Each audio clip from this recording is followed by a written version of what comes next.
Gostaria de agradecer o gentil convite que me foi feito pelo presidente Campagnolo. Antes de entrar no tema específico da minha exposição, eu só gostaria de fazer uma recomendação. Não é bem o meu papel fazer isso, mas eu acho que é importante nesse momento um pouco turbulento. Estão previstas aí algumas manifestações nos próximos dias, nas próximas semanas, seja manifestações contrárias, sejam manifestações favoráveis ao governo. Eu só queria pedir a todos, e acredito que tem sido assim, tem sido essa praxe, que tudo isso seja desenvolvido sem violência, sem radicalismo, com muita calma, com muita serenidade. Às vezes o brasileiro é estereotipado no exterior de uma maneira negativa, mas uma característica que normalmente é lembrada quando o brasileiro vai para o exterior é que o brasileiro é um povo muito simpático, é muito amável, muito gentil, muito tolerante. Claro que são compreensíveis as angústias e as reclamações diante do contexto econômico, do contexto político, do contexto do noticiário policial de cada dia, mas ainda assim é importante que isso seja desenvolvido sem discurso de ódio, sem violência contra ninguém. Né? Uma vez um grande homem recomendou, após uma guerra civil que dilacerou o seu país, em que haviam divisões enormes dentro daquele país, que todo mundo fosse tratado sem malícia e com ternura.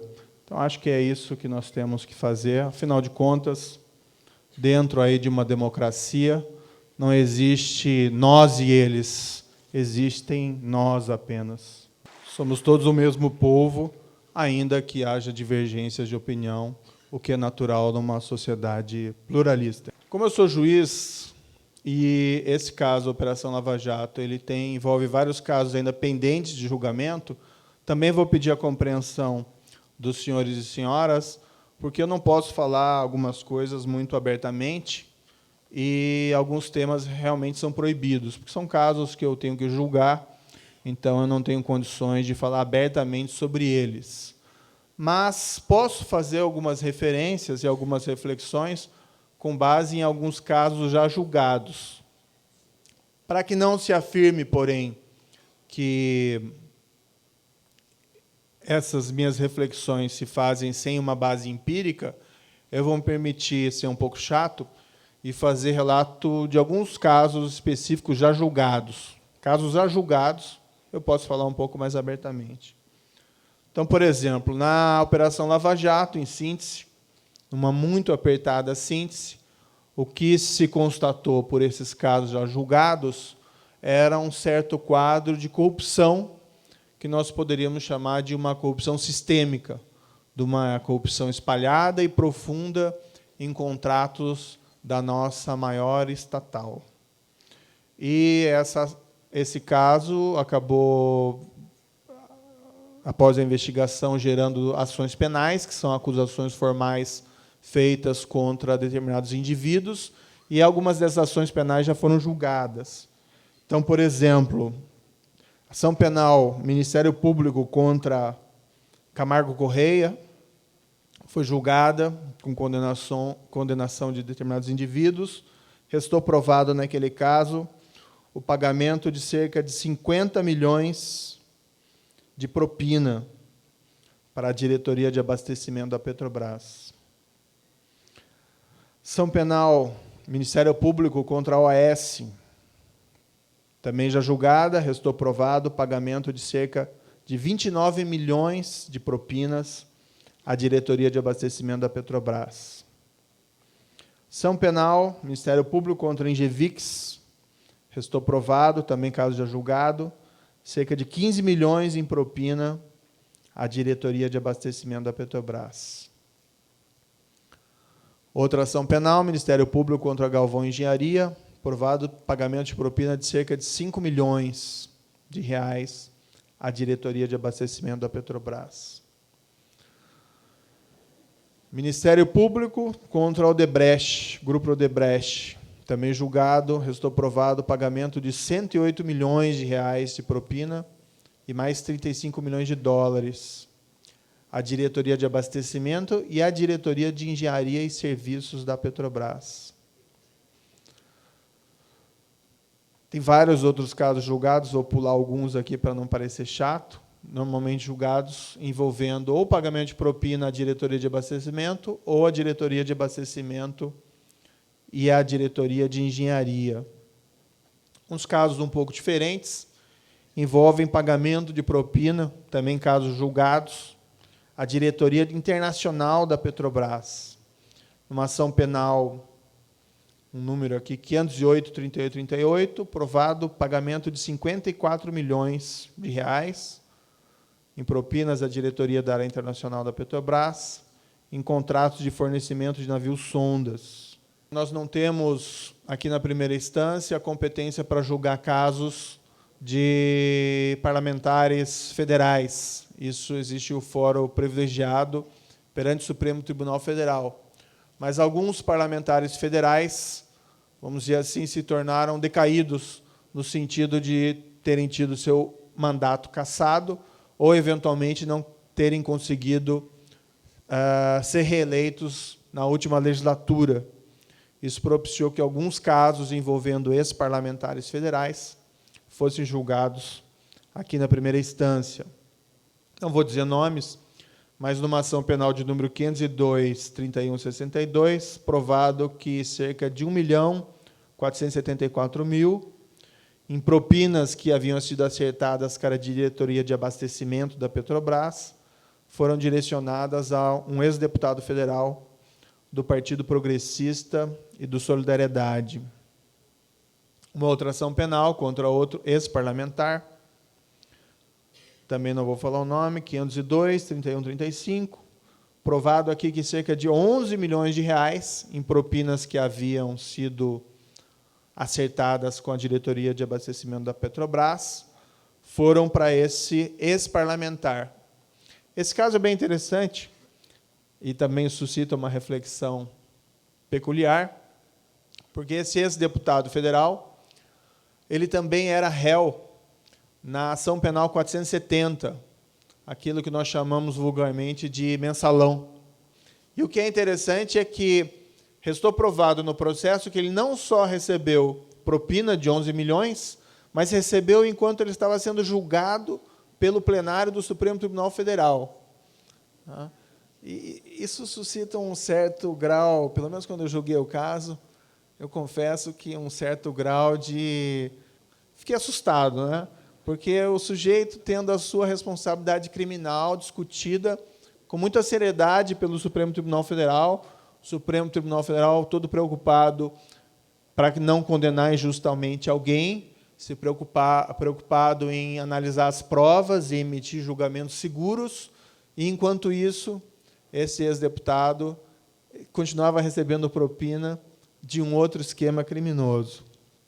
Uma outra ação penal, envolvendo um outro ex-deputado federal, aqui, na verdade, não tem a ver muito com a Petrobras, mas, nesse caso, restou provado, também um caso já julgado, pagamento de propinas de cerca de 1.103.000 a um deputado federal em comissões de contrato de publicidade da Caixa Econômica e do Ministério da Saúde com agências de publicidade.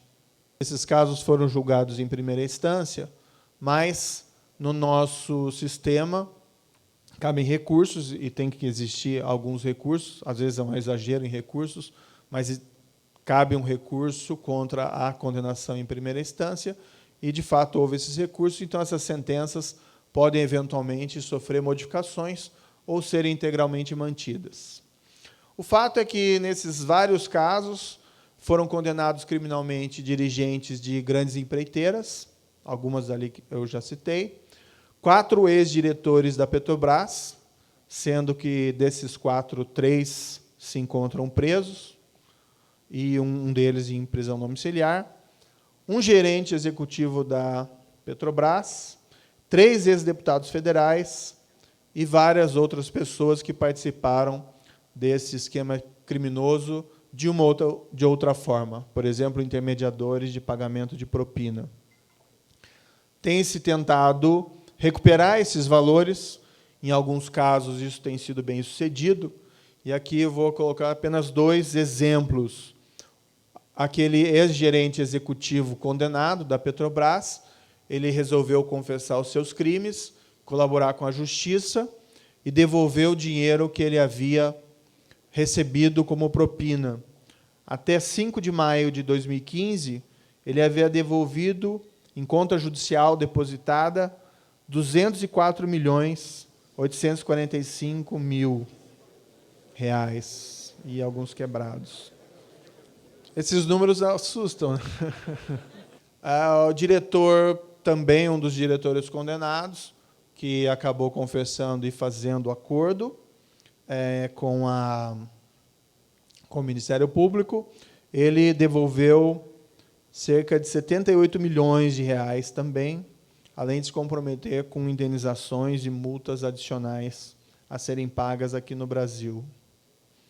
Um lado perverso desse esquema criminoso, pelo menos segundo relatado por alguns daqueles que confessaram e resolveram colaborar com a justiça, é que essa propina não era dirigida exclusivamente aos agentes públicos da Petrobras, mas que parcela dela, e parcela substancial, era dirigida a agentes políticos. E tem o caso dos 2, casos julgados dos 2 ex-deputados federais, que ilustram, pelo menos, que existem alguns casos que foram comprovados nesse sentido. Além de parte desses valores serem também destinados a financiamento político, que gera algumas reflexões a respeito do impacto disso também no processo político democrático. Eu separei aqui um trecho de um interrogatório de um desses indivíduos que foram condenados.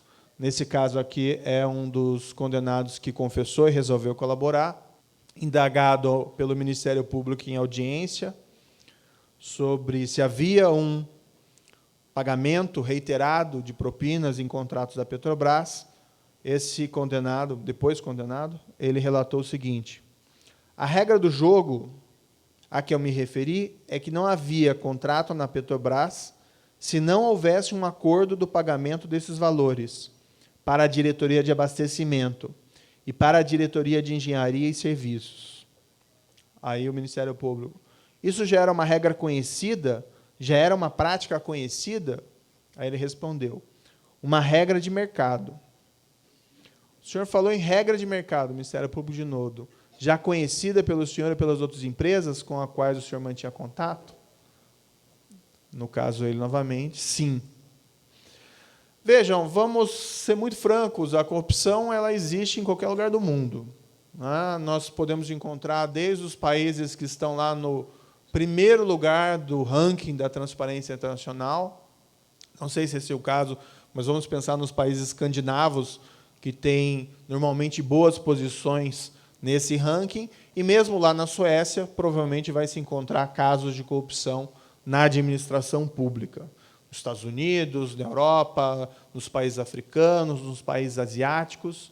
Mas o quadro descrito por esses casos já julgados, e segundo o relato de testemunhas e de algum desses condenados colaboradores, não é um quadro de uma corrupção episódica, isolada no tempo e espaço, mas sim de uma corrupção que, talvez a palavra mais apropriada a ser utilizada, seria um quadro de corrupção sistêmica, no sentido de que, como regra, nos contratos públicos, pagava-se um percentual fixo, normalmente era um percentual de 2%, segundo o relato, segundo pelo menos a conclusão desses julgamentos, pagava-se uma propina de 2%, que era dirigida a agentes públicos da Petrobras, diretores, gerentes, a políticos e também, eventualmente, a financiamento político partidário.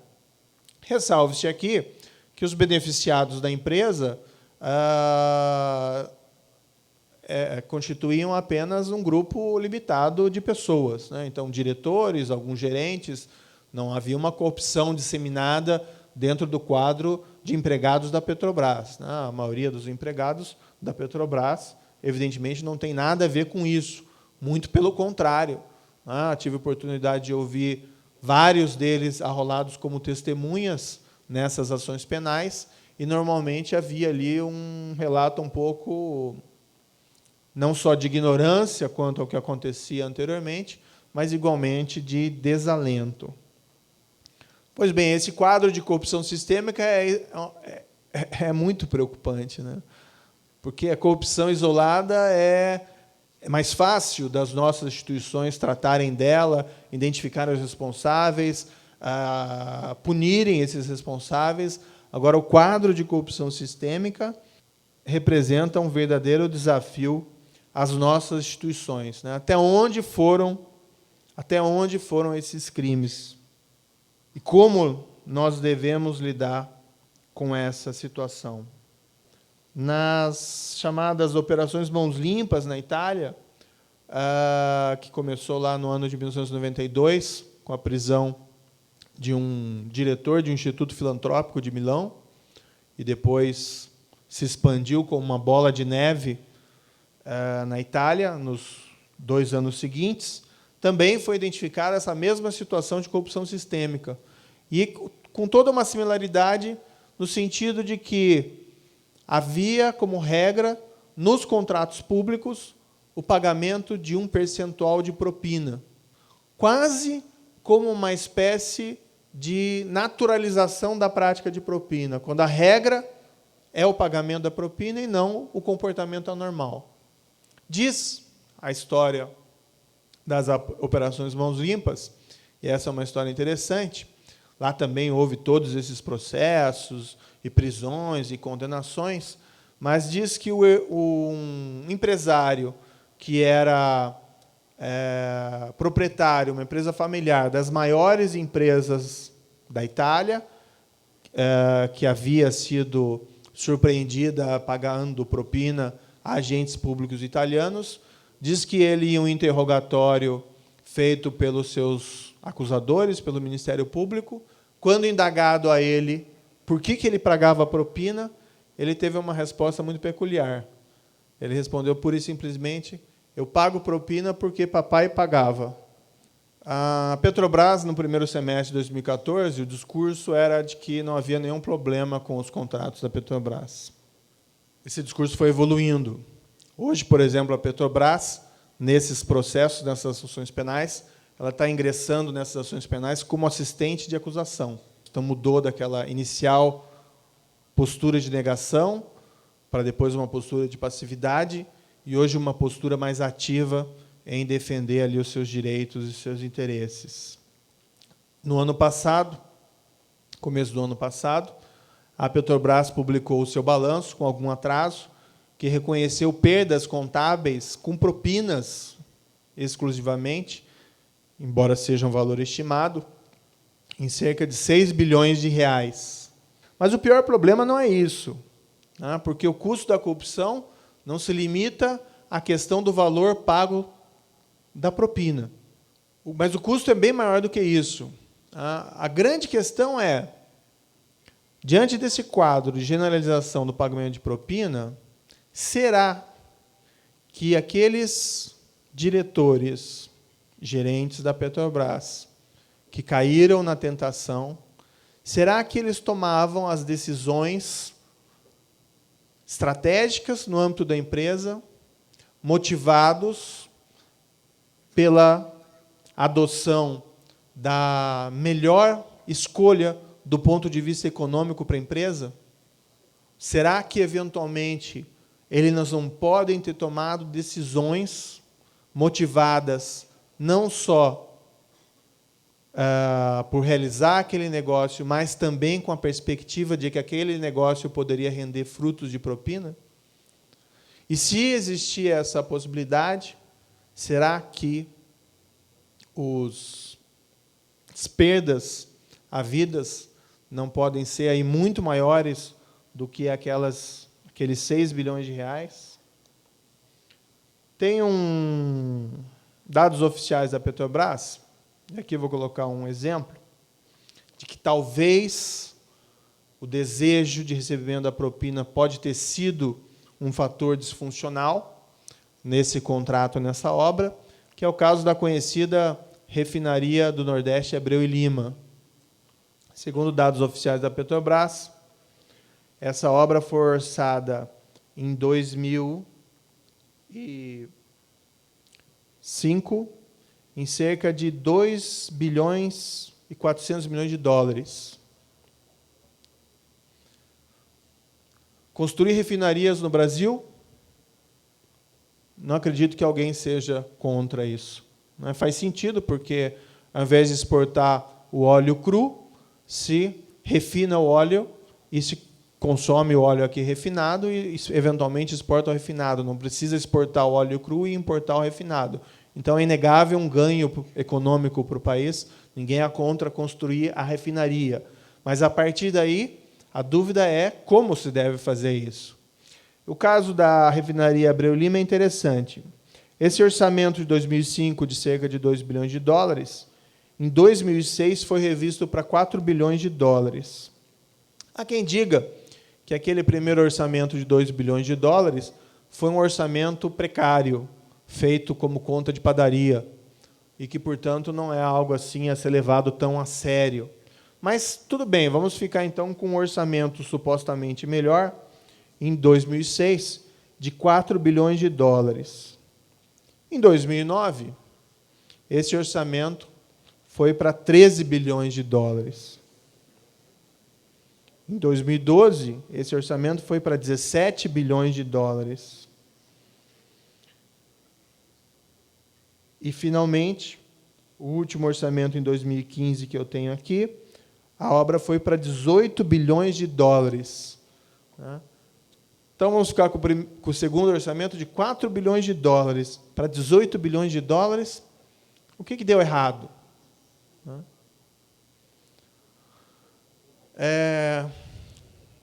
Ouvindo testemunhas sobre esse caso, é um relato bem interessante, porque alguns deles dizem que uma das razões do acréscimo de custos foi a aceleração da obra. E havia um propósito de que a obra ficasse pronta em 2010. Não ficou pronta em 2010, não ficou pronta em 2011, não ficou pronta em 2012, não ficou pronta em 2013. Em 2014, no final de 2014, o primeiro trem de refino da refinaria começou a funcionar. O primeiro trem. Porque eu vi algumas testemunhas que eram empregados da Petrobras, e realmente um relato desapontado delas mesmas, no sentido de que, se a refinaria, isso também são dados oficiais, se ela funcionar otimamente durante todo o período de vida útil dela, ela dá um prejuízo de mais de 3 bilhões de dólares. Ou seja,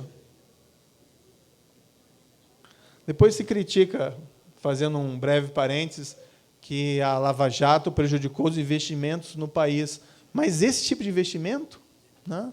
E vejam, a Lava Jato começou em 2014, a fase dela ostensiva. Então, só até 2014, nós já tínhamos um orçamento de 4 que foi para 17 bilhões de dólares. E se isso se reproduziu em outras obras da Petrobras? E se isso se reproduziu em outras obras das nossas estatais? Né? Será que realmente vale a pena esse tipo de investimento? Então, os custos da corrupção sistêmica, eles são enormes, não se confundem apenas com o custo da propina, podem ir muito além, poderia dar outros exemplos, mas, enfim, os custos disso são enormes. Mas não se limitam à parte econômica. Se o que os acusados colaboradores relataram que esses valores também eram destinados a propina para políticos e financiamento político partidário, os custos disso e impacto para o nosso processo político democrático talvez tenham sido piores do que o resultado econômico, os problemas econômicos decorrentes da Operação Lava Jato. Mas existe um custo ainda maior, né, porque esse tipo de quadro nos envergonha como país e como indivíduos. É isso, muitas vezes, que faz com que o brasileiro vá lá fora e seja visto como uma pessoa desonesta. É isso, muitas vezes, que faz que o investidor externo não queira vir para o Brasil, porque ele sabe, para utilizar aqui as palavras do senhor Campagnolo, que aqui é um jogo de cartas marcadas. Por que eu vou, investidor estrangeiro, colocar o meu capital em um país em que eu tenho que arcar com custo sistemático de propina e, por outro lado, com o risco de, se não agir assim, competir em desigualdade de condições com quem aceita fazer esse pagamento de propina? E não é só a propina. Em todos esses casos já julgados, surgiram provas de que, e essa é uma prática muito comum, como também muito bem lembrado, e isso não acontece só na Petrobras, vamos ser lá muito francos, que essas grandes empreiteiras, falando daqueles casos já julgados, ajustavam previamente entre si as licitações da Petrobras. Ou seja, se reuniam, definiam quem ia ser a vencedora e apresentavam as propostas, e as demais ou não participavam ou apresentavam propostas de cobertura. Isso acontece, vamos falar francamente, com muita frequência em contratos públicos dos vários ramos da administração pública. Isso afeta o mercado de uma forma também extremamente significativa, seja afugentando investidores, seja afugentando competidores internos. Quem nunca ouviu uma história de um empresário que resolve desistir de licitações porque ele não quer entrar no jogo de pagamento de propina?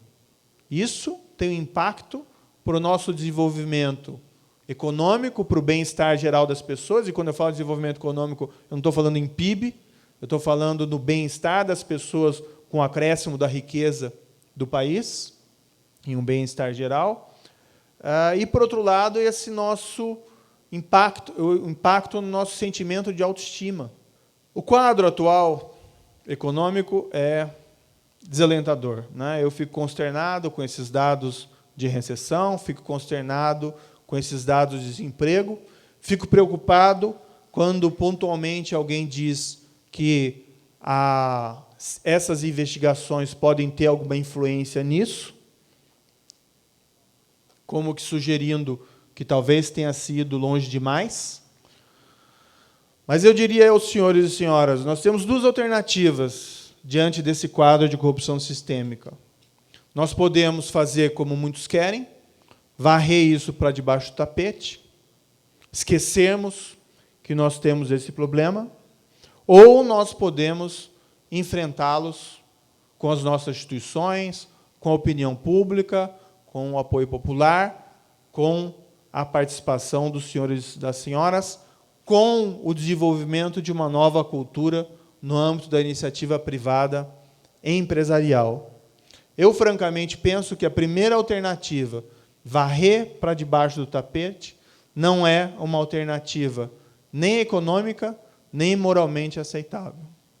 Econômica porque não se deve ter nenhuma ilusão. Essas situações, se não forem enfrentadas, elas tendem a crescer. Se nós escolhermos varrer isso para debaixo do tapete, daqui a 10 anos nós estaremos enfrentando uma crise pior. E continuaremos com esses investimentos públicos em obras que nunca terminam e com custos cada vez mais crescentes. Afastaremos, né, o investidor externo, afastaremos, eventualmente, empresários internos que queiram participar desse jogo e se afastem porque entendem que, muitas vezes, isso é coisa dominada por criminosos. Isso tem um impacto muito severo, além do próprio impacto, como disse, na nossa autoestima e na nossa democracia. Nós podemos conviver com representantes eleitos que, eventualmente, se locupletaram do erário, desses valores, né? Essas pessoas têm que ser investigadas e, se comprovado, têm que responder às consequências de suas ações, e não o contrário. E moralmente, né? Moralmente, porque se nós não podemos aceitar que esses crimes, quando provados, permaneçam realmente impunes. Quando existe uma fase nova das operações lava-jatos, isso gera um impacto positivo no mercado financeiro e na Bolsa, né?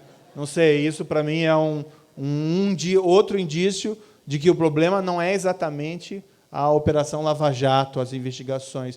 Como isso pode ser negativo para o ponto de vista, seja do Estado ou seja do mercado? Talvez tenham custos iniciais, mas os ganhos, se nós persistirmos nesse caminho, eles serão muito maiores, né? Talvez possamos aí agregar alguns pontos na nossa produtividade e nossa competitividade interna.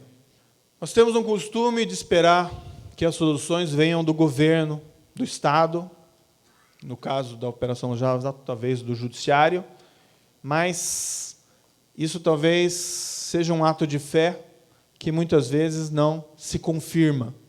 Como foi bem dito aqui anteriormente, corrupção envolve quem paga e quem recebe, tá? Ambos são culpados, tá? Então, um ponto importante, e aqui me desculpe pela obviedade, né? Não pagar propina, pura e simplesmente, né? Se é um problema de corrupção, pagar propina para obter algum benefício do Estado indevido, mais reprovável ainda. Mas, mesmo se é extorsão, há alternativas do que se pode fazer.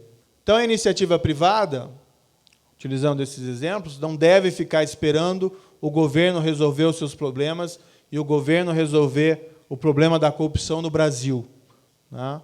Provavelmente isso não vai acontecer.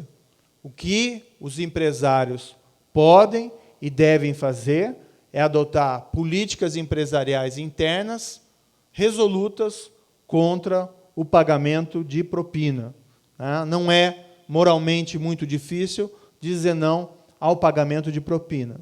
E podem ir além, né? Principalmente empresas maiores, empresas médias, podem adotar internamente políticas de compliance para evitar que, eventualmente, seja dirigentes, sejam subordinados, acabem violando essa regra, esse comprometimento de não pagamento de propina. É claro que esse tipo de política tem que valer para todos, inclusive para o dirigente da empresa, né? Tem que se pensar em instituir mecanismos de controle que controle o comportamento não só do subordinado, mas igualmente do dirigente. Isso gera ganhos econômicos para a empresa. Um empregado corrupto dentro da empresa, por exemplo, na área de compras da empresa, que recebe propinas dos fornecedores, pode gerar aí prejuízos tremendos, né, para dentro da empresa.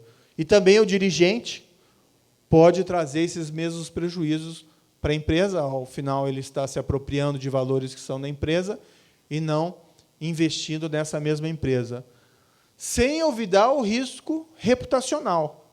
Vejam aí os senhores o que pode acontecer com empresas que se envolvem com corrupção. Se a empresa, especialmente uma grande empresa, mas isso vale para todos, mas se for surpreendida praticando crimes, praticando corrupção ou outros crimes, a empresa tem que vir a público e reconhecer as suas faltas.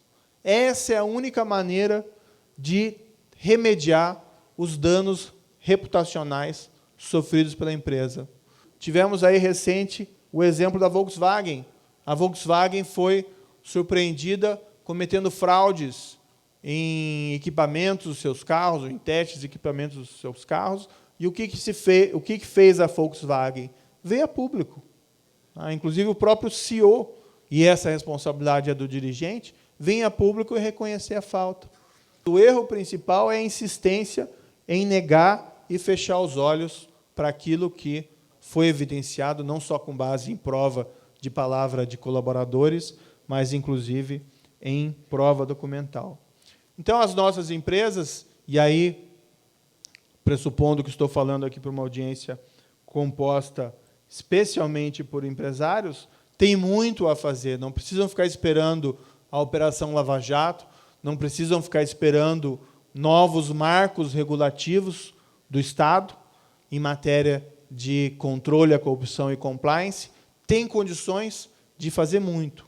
Pode se inspirar em práticas internacionais. Há uma prática, por exemplo, recomendada internacional desde o escândalo da Enron nos Estados Unidos, ainda na década passada, para a grande empresa, é que uma grande empresa faça rodízio de auditores da empresa, de empresas de auditoria, porque o que naquele caso se constatou é que havia um possível comprometimento na atividade criminal das empresas de auditoria.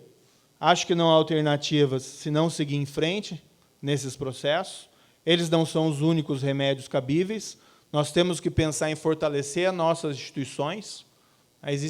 Existe a possibilidade de reformas legislativas.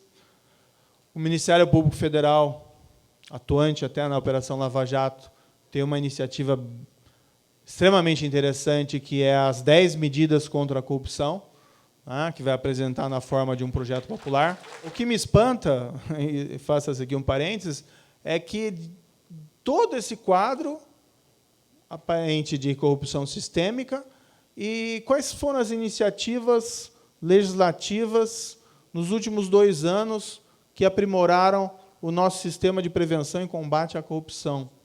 Ao contrário, nos últimos tempos, nós estamos vendo iniciativas que buscam tolher os trabalhos feitos não só na Operação Lava Jato, mas em outros casos. Recentemente, eu ouvi dizer de um projeto de lei que visa impedir lá...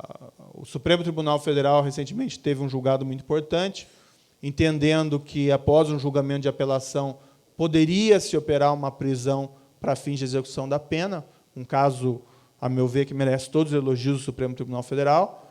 E, recentemente, já ouvi falar que foram apresentados já projetos de lei pretendendo reverter essa decisão do Supremo Tribunal Federal. Por outro lado, nós vemos, muitas vezes, parlamentares envolvidos nesses escândalos, e nós esperamos, muitas vezes, que o Congresso faça a sua parte, corte na própria carne, e tire esses parlamentares, e nós não vemos isso acontecer.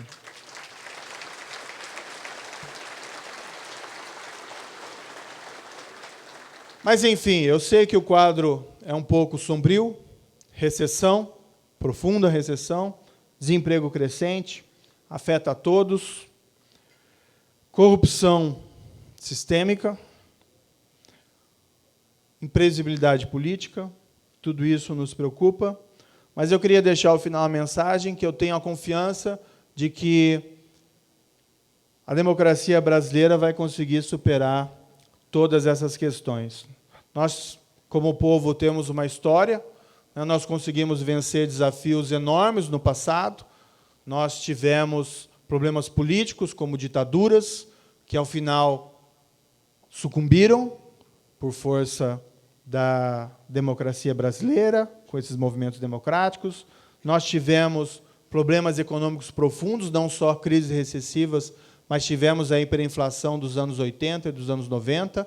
Conseguimos também vencer esses desafios, mas isso é necessário porque nós trabalhemos juntos, nós andamos juntos para frente e não para trás. Nós podemos vencer esses desafios como um país e como um povo unido, sem violência, sem ofensas, contra quem quer que seja. Digo mais uma vez, não estamos em guerra com ninguém, mas admitamos que estamos numa situação difícil, de recessão, corrupção sistêmica e imprevisibilidade política.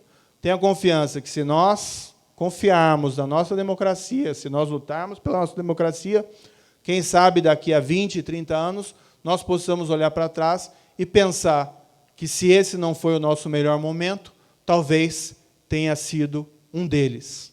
Muito obrigado a todos os senhores e senhoras.